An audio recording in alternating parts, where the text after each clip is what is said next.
नमस्कार दोस्तों।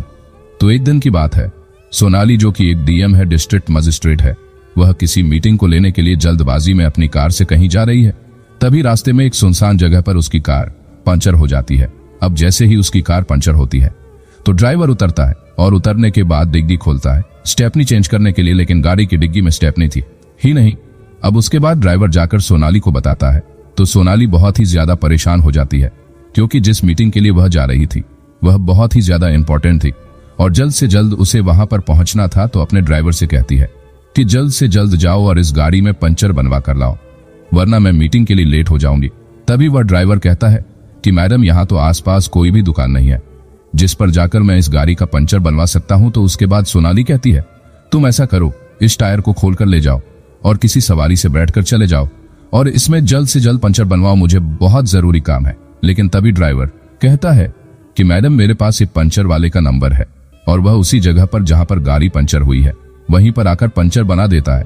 तो इसके बाद सोनाली कहती है कि वह कैसे, तो वह बताता है कि उसने अपना पंचर का पूरा सामान बाइक के ऊपर सेट कर रखा है और जहां पर भी किसी की कोई गाड़ी ट्रक वगैरह पंचर होते हैं तो वहां पर जाकर वहां उनके गाड़ी और ट्रक में पंचर बना दिया करता है। उसके बाद सोनाली कहती है तो जल्द से जल्द उसे फोन करो और बुलाओ, मुझे मीटिंग के लिए लेट हो रहा है। ड्राइवर उस पंचर वाले के पास फोन करता है। वह पंचर वाला वहां पर आ जाता है, जिसने अपनी एक बाइक पर ही कंप्रेसर और पूरा पंचर का सामान रख रखा था। वह बाइक को आकर गाड़ी के पीछे लगा लेता है और पीछे की तरफ से ही वह आया था। अब गाड़ी का पिछला वाला पहिया पंचर था, तो उसके बाद वह गाड़ी का पंचर बनाने लगता है। इधर जो सोनाली कार के अंदर बैठी हुई थी, वह जैसे ही उसकी निगाह साइड वाले शीशे पर जाती है और उस पंचर वाले का चेहरा दिखता है तो वह एकदम से रोने लगती है। फूट फूट कर रो रही थी और रुमाल से अपने आंसुओं को पोंछ रही थी। अब वह पंचर वाला जाकर डिग्गी खोलता है जैक लेने के लिए और जैसे ही वह डिग्गी खोलने के लिए गाड़ी के अंदर घुसता है तो वह देखता है कि इस गाड़ी के अंदर जो महिला बैठी हुई है वह तो सोनाली है और सोनाली को देखकर वह भी हक्का बक्का सा रह जाता है। लेकिन वह डिग्गी खोलता है और डिग्गी खोलने के बाद उसमें से सामान निकालता है और उस टायर का पंचर बना देता है। अब जैसे ही उसका पंचर बन गया था तो उसके बाद जो ड्राइवर है वह पूछता है कि बताओ तुम्हारे कितने पैसे हुए, तो वह मना कर देता है। कहता है कि मुझे पैसे नहीं चाहिए, मैडम से कह दीजिएगा, अगर हमें कभी जरूरत पड़े तो हमारी मदद कर देंगे, इतना ही काफी है, क्योंकि आप लोग बड़े लोग हो और आप लोगों से हम पैसे नहीं ले सकते। लेकिन जो सोनाली है वह गाड़ी से बाहर निकलती है, उसके हाथ में एक लिफाफा था। उस लिफाफे को वह ड्राइवर को देती है और कहती है कि इसे दे दो और इससे कहना कि अगर फिर भी तुम्हें जरूरत पड़े तो कभी भी मुझे कॉल कर सकते हैं, इस पर मेरा नंबर लिखा हुआ है। इसके बाद वह पंचर वाला उस लिफाफे को लेकर अपने घर चला जाता है। इधर जो सोनाली थी उसका मन काफी ज्यादा उदास था। वह गाड़ी में बैठकर उस मीटिंग को अटेंड करने के लिए चली जाती है। दोस्तों, आखिर कौन थे ये लोग, क्या कहानी थी, इनकी पूरी कहानी की सच्चाई जानेंगे आगे इस वीडियो में। लेकिन वीडियो में आगे बढ़ने से पहले आप सभी से विनम्रता के साथ निवेदन है कि आप वीडियो को लाइक कर दीजिए। तो गढ़वाल के उत्तर काशी में एक छोटा सा गांव पड़ता है। वहां पर एक लड़का रहा करता है जिसका नाम है गौरव। गौरव के परिवार में उसके माता पिता है, एक छोटी बहन है और वह लोग हंसी खुशी उस घर के अंदर रहा करते हैं। धीरे धीरे ऐसे ही समय बीत रहा था। तभी एक दिन उनकी रिश्तेदारी में किसी की शादी होती है और शादी के अंदर उन सभी लोगों को जान था। वह लोग तैयार होते हैं और शाम को शादी में पहुंच जाते हैं। वहां जाकर देखते हैं कि चारों तरफ खुशियों का माहौल है। सभी लोग एक दूसरे के साथ हंस खिलखिला कर बतिया रहे हैं। वहीं पर गौरव भी होता है और गौरव शादी के अंदर एक लड़की को देखता है और उसे देखते ही वह पहली ही नजर में उससे प्यार कर बैठता है। लड़की का नाम था सोनाली। सोनाली भी जैसे ही गौरव को देखती है कि वह उसे देख रहा है तो सोनाली भी गौरव को पहली ही नजर में देखकर पसंद कर लेती है। अब इसके बाद दोनों एक दूसरे की तरफ घूर घूर कर देखते हैं। शादी का माहौल चला हुआ था। तभी जैसे ही गौरव प्लेट लेकर खाने के लिए एक टेबल पर बैठता है तो सोनाली भी अपनी प्लेट में खाना सजाकर उसी टेबल पर आकर बैठ जाती है। अब दोनों के बीच में बातें होती हैं। एक दूसरे को एक दूसरे का नाम बताया जाता है। दोनों के परिवार वालों के बारे में बात की जाती है। तो गौरव को पता चलता है कि जो यह लड़की है ये उनकी किसी दूर की रिश्तेदारी में से है, यानी कि रिश्तेदारी ऐसी थी कि अगर वह लोग चाहे तो दोनों की एक दूसरे से शादी हो सकती थी। अब इसके बाद दोनों के नंबर एक्सचेंज हो जाते हैं। शादी खत्म हो जाती है और दोनों अपने अपने घर चले जाते हैं। अब गौरव सोनाली एक दूसरे से फोन पर बातें किया करते। अब बातों ही बातों में उन्हें पता चलता है जो सोनाली है वह काफी अमीर परिवार की लड़की है। इधर जो गौरव था वह मिडिल क्लास फैमिली से बिलोंग करता था। उनके पास ज्यादा रुपया पैसा तो नहीं था, लेकिन उनका गुजारा अच्छी तरह से हो जाया करता था। धीरे धीरे उनकी बातें चलती रहती हैं। और बातों ही बातों में वह दोनों एक दूसरे से बेइंतहा प्यार करने लगते हैं। अब उन दोनों को एक दूसरे से प्यार हो गया था। तो एक दिन सोनाली फोन पर गौरव से कहती है कि गौरव क्यों ना हम दोनों एक दूसरे से शादी कर ले। तो उसके बाद गौरव कहता है कि तुम तो पैसे वाले लोग हो और हम गरीब आदमी है, क्या हमारे घर वाले हमारी शादी को अनुमति देंगे? अब इस बात को सुनकर सोनाली भी एग्री करती है, कहती है कि हाँ, यह बात तो तुम ठीक कर रहे हो। घर वाले इस बात के लिए कभी नहीं मानेंगे कि मैं तुमसे शादी करूं, क्योंकि दोनों का रिश्तेदारी का कांटेक्ट था। तो दोनों को पता था कि जो सोनाली है वह काफी पैसे वाली है, वह काफी पैसे वाली है, और गौरव एक मिडिल क्लास फैमिली से आता है। तो अब इसके बाद गौरव एक फैसला करता है। वह कहता है कि क्यों ना हम भागकर शादी कर लें। अब इस बात को सुनकर जो सोनाली है वह भी उसकी बात के लिए राजी हो जाती है और दोनों एक जगह जाकर कोर्ट मैरिज कर लेते हैं। अब उनकी जैसे ही यह बात उनके घर वालों को पता लगती है तो उनके घर वाले पहले तो गुस्सा करते हैं, फिर सोचते हैं कि अभी बात ज्यादा फैली नहीं है तो दोनों की रजामंदी से शादी करा देते हैं और बात यहीं पर संभल जाएगी। ऐसा सोचकर दोनों के घर वाले आपस में बात करते हैं और बात करने के बाद दोनों बच्चों को बुलाया जाता है और दोनों की धूमधाम से शादी कर दी जाती है। यानी कि उन दोनों को प्यार हुआ था, उसके बाद लव मैरिज की थी और फिर अब उनकी अरेंज मैरिज भी हो चुकी थी। अब शादी होने के बाद गौरव और सोनाली एक घर के अंदर हंसी खुशी रहा करते हैं और जो सोनाली थी वह पढ़ने लिखने में काफी ज्यादा होशियार थी। वह गौरव से कहती है कि गौरव, मैं आगे पढ़ना चाहती हूँ और मैं अपनी पढ़ाई के दम पर किसी बड़ी पोस्ट को हासिल करना चाहती हूँ। तो गौरव कहता है कि यह तो बड़ी अच्छी बात है, लेकिन ज्यादा पढ़ाई को टाइम दोगी तो घर गृहस्थी को कैसे संभालो? उसके बाद सोनाली कहती है कि यह सब कुछ मैं अपने आप संभाल लूंगी, मैं पढ़ाई करके कुछ बड़े मुकाम को हासिल करना चाहती हूँ। तो गौरव भी इस बात में उसकी सहमति जताता है और सोनाली वहीं पर रहकर कर अपनी पढ़ाई को जारी करती है। इधर जो गौरव के घर वाले थे वह भी उसकी पढ़ाई को ज्यादा रोक टोक नहीं किया करते थे, वह भी अपनी बहू को पढ़ने दिया करते थे। धीरे धीरे समय बीतता है और समय के साथ साथ जो सोनाली है उसको गौरव में बहुत सारी कमियां दिखाई देने लगती है। उसके घर में कमियां दिखाई देती हैं, गौरव के अंदर कमियां दिखाई देती है। तो इस बात को लेकर वह एक दिन अपनी माँ के पास फोन करती है। इधर उसकी माँ जैसे ही उसकी बात सुनती है तो उसे उल्टा सीधा सिखाने लगती है। उल्टा सी जैसे ही उसको सिखाया जाता है तो सोनाली गौरव से लड़ाई करने लगती है। अब जैसे ही सोनाली गौरव से लड़ाई करती है तो उसके बीच में उसकी सास भी पार्ट प्ले करती है और कहती है कि बेटी, अगर तू पैसे वाले घर की बेटी है तो हमने तुमसे थोड़ी ना कहा था कि तू हमारे बच्चे से शादी कर, तुम पहले ही शादी से मना कर देती। अब तो तुम्हारी शादी हो गई है, अब तो तुम्हारी शादी हो गई है, अब तुम घर में कमी निकालो, इस लड़के में कमी निकालो। इसका कोई मतलब नहीं बनता। धीरे धीरे टाइम बीतता रहता है और टाइम बीतते बीतते उनकी शादी को 2 साल हो जाते हैं और 2 साल बाद उनकी लड़ाई कुछ ज्यादा ही बढ़ गई थी। तभी एक दिन किसी छोटी सी बात को लेकर उन दोनों की लड़ाई होती है और उस लड़ाई को लेकर जो सोनाली है वह अपने मायके चली जाती है। मायके जाने के बाद वह वहां से तलाक का केस फाइल कर देती है। आप दोनों का तलाक हो जाता है। तलाक होने के बाद सोनाली अपने घर पर है और इधर जो गौरव है वह अपने घर पर है। अब सोनाली पढ़ाई लिखाई तो कर ही रही थी, धीरे धीरे वह पढ़ाई करती है और पढ़ाई करने के बाद वह एक डिस्ट्रिक्ट मजिस्ट्रेट बन जाती है। इधर जो गौरव है, जैसे ही उसका सोनाली से तलाक हुआ था तो उसके बाद उसके परिवार में कुछ ठीक नहीं रहने लगा।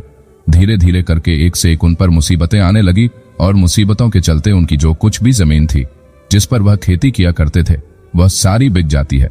अब जमीन बिक गई थी।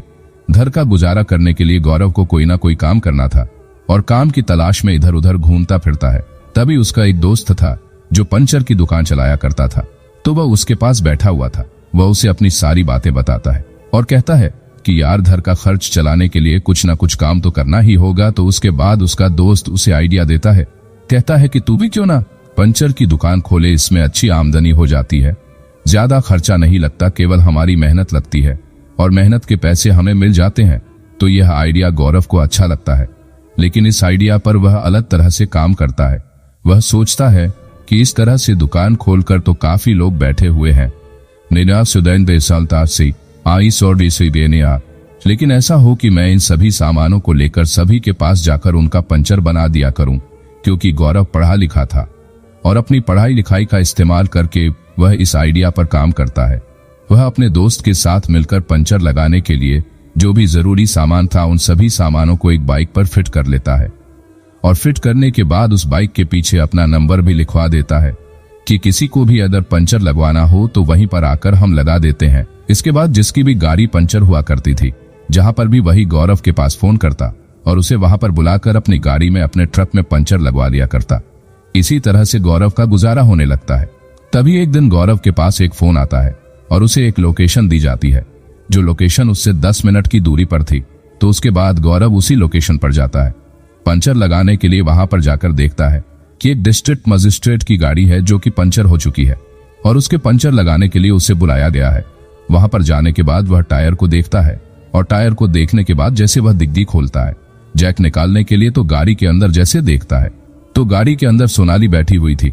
सोनाली की तरफ देखकर वह थोड़ी देर के लिए खामोश हो जाता है, लेकिन फिर उसके बाद डिग्गी को खोलकर उस गाड़ी में पंचर लगाने लगता है। गाड़ी का पंचर लग जाता है और पंचर लगने के बाद ड्राइवर उससे पूछता है कि इतने पैसे हो गए, तो वह कहता है कि कोई बात नहीं, पैसों की मुझे कोई जरूरत नहीं है, इनसे कह देना यह बड़े आदमी है, कभी हमें जरूरत पड़े तो हमारी सहायता कर देंगे। अब इस बात को सुनकर सोनाली जो गाड़ी के अंदर बैठी हुई थी वह बाहर निकलती है। उसके हाथ में एक लिफाफा था और लिफाफे के ऊपर उसने अपना मोबाइल नंबर लिख रखा था। उस लिफाफे को ड्राइवर को देती है और कहती है कि इन्हें दे दीजिए और इनसे कहिए कभी भी इन्हें जरूरत पड़े तो इस पर मैंने अपना नंबर लिख दिया है और ये कभी भी मुझे फोन कर सकते हैं। उसके बाद गौरव उस लिफाफे को लेकर अपने घर चला जाता है। धीरे धीरे शाम हो जाती है और शाम के समय वह अपने कमरे में चला जाता है आराम करने के लिए। तभी वह उस लिफाफे को खोल कर देखता है तो उसके अंदर 5,000 रुपए थे और बाहर सोनाली का नंबर लिखा हुआ था। अब रात का समय था तो गौरव सोचता है कि क्यों ना फोन कर लिया जाए। तो उसके बाद वह अपने फोन से सोनाली को फोन करता है और उसके बाद उन दोनों में बातें होने लगती है। पहले तो वे दोनों एक दूसरे के हालचाल जानते हैं और उसके बाद सोनाली पूछती है कि गौरव ऐसा क्या हुआ जो तुम्हें यह काम करना पड़ा। गौरव कहता है कि अगर इसके बारे में जानना है तो तुम्हें मुझसे मिलना होगा, ये बातें फोन पर नहीं हुआ करती। इसके बाद गौरव सोनाली से सोनाली के बारे में पूछता है तो वह बताती है कि हाँ, मैंने पढ़ लिख कर इस मुकाम को हासिल कर लिया है जिसकी मैं तुमसे कहा करती थी। ऐसे धीरे धीरे करके उनकी 1-2 घंटे बातें होती है और 1-2 घंटे बातें होने के बाद वे दोनों सो जाते हैं। दूसरे दिन सुबह सुबह गौरव के पास सोनाली का फोन आता है और कहती है कि हाँ, तुम मिलने के लिए कह रहे थे ना, तो बताओ किस दिन मिलोगे, मुझे जानना है कि तुम्हारे साथ ऐसा क्या हुआ जो तुम इस तरह से पंचर लगाने लगे। उसके बाद गौरव कहता है कि अगर तुम्हें मिलना है तो तुम मेरे घर पर ही आ जाओ, यहाँ पर तुम्हें कौन रोकने टोकने वाला है। तो सोनाली कहती है कि मैं फिलहाल डिस्ट्रिक्ट मजिस्ट्रेट हूँ और मैं ऐसे ही यहाँ से नहीं निकल सकती। अगर मैं ऐसे ही आ गई तुम्हारे पास तो दुनिया वाले अलग अलग तरह की बातें बनाएंगे और मुझसे ये सब कुछ सहन नहीं होगा। वह कहती है कि तुम ऐसा करो, तुम ही मुझे लेने के लिए आ जाओ, मैं अच्छी तरह से अपना चेहरा छुपाकर तुम्हारे साथ चल दूंगी और जहां भी जाना है वहां जाकर हम दोनों एक दूसरे से बातें करेंगे। उसके बाद गौरव कहता है कि ठीक है सोनाली, मैं आ रहा हूं, तुम जल्द से जल्द तैयार हो जाओ। और सोनाली उसे एक जगह बताती है कि वहां पर मिलना, वहां पर मैं अपने आप आकर तुम्हारी बाइक पर बैठ जाऊंगी। गौरव जाकर वहां पर अपनी बाइक को लेकर खड़ा हो जाता है। थोड़ी देर बाद सोनाली अच्छी तरह से चेहरे को छुपाकर उसकी बाइक पर आकर बैठ जाती है। जैसे सोनाली उसकी बाइक पर बैठती है तो उसे लेकर के एक पार्क के अंदर चला जाता है और वहां जाकर बैठकर दोनों एक दूसरे से बातें करने लगते हैं। तो सोनाली कहती है कि हाँ गौरव, अब बताओ तुम्हारे साथ ऐसा हुआ क्या जो तुम यहाँ पर पंचर बनाने लगे। तो गौरव बताता है कि तुम्हारे जाने के बाद कुछ ऐसा हुआ जिसके कारण हमारा पूरा परिवार तहस नहस हो गया।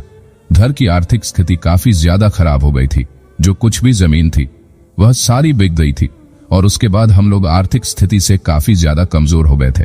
तो मैंने सोचा कि इस तरह से बैठे रहने से तो कुछ नहीं होगा, कुछ ना कुछ काम ही किया जाए। और इस काम को मैंने अपने दोस्त की मदद से स्टार्ट किया था और अच्छा खासा ये काम चल रहा है। अब मेरे घर का गुजारा अच्छी तरह से हो जाता है। तभी जो गौरव है वह सोनाली की तरफ गौर करता है और कहता है कि तुमने शादी कर ली। तो सोनाली कहती है कि नहीं, मैंने शादी नहीं की। तो वह कहता है कि तुम्हारी मांग में सिंदूर है और गले में मंगलसूत्र है, तो यह फिर किसके नाम का है। तो सोनाली कहती है कि यह तो हमारे ही नाम का है।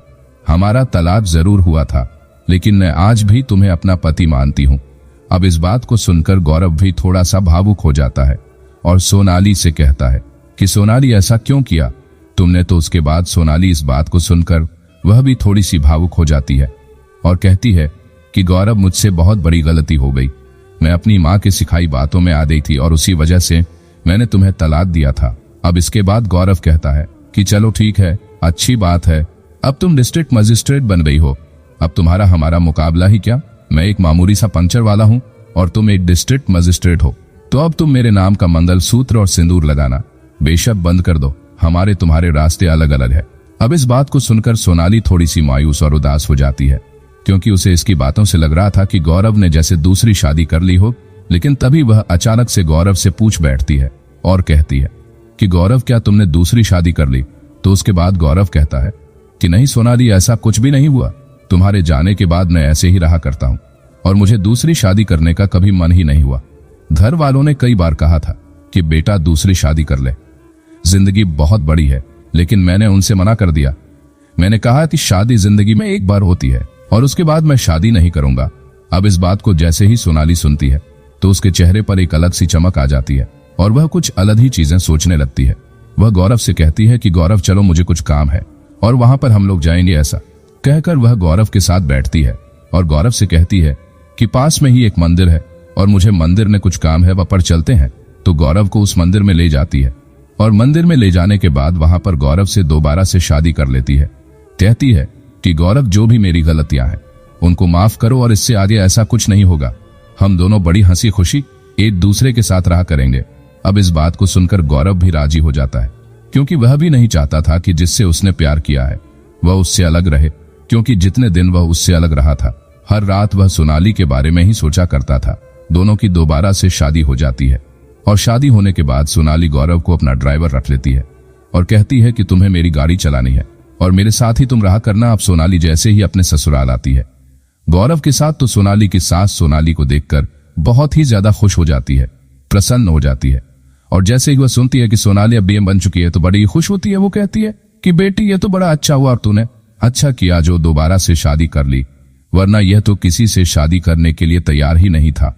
इसके बाद वह सभी लोग उस घर के अंदर हंसी खुशी रहा करते हैं। तो दोस्तों, यह थी कहानी गौरव और सोनाली की, जहां पर दोनों एक दूसरे से अलग हुए और अलग होने के बाद दोबारा से मिल गए। आप इस कहानी के बारे में जो कुछ भी कहना चाहते हो अपनी राय कमेंट बॉक्स में लिख सकते हो, लोगों के साथ शेयर कर सकते हो। इन कहानियों को सुनाने का उद्देश्य आपको परेशान करना बिल्कुल भी नहीं है। यह वाल्टा सोफल तो एडिथोर भी नहीं है। यह कहानी आपको इसलिए सुना जाती है ताकि आप लोग इन कहानियों में से कुछ ना कुछ सीख सके। तो दोस्तों, ये वीडियो आपको कैसी लगी कमेंट बॉक्स में जरूर बताएं। धन्यवाद।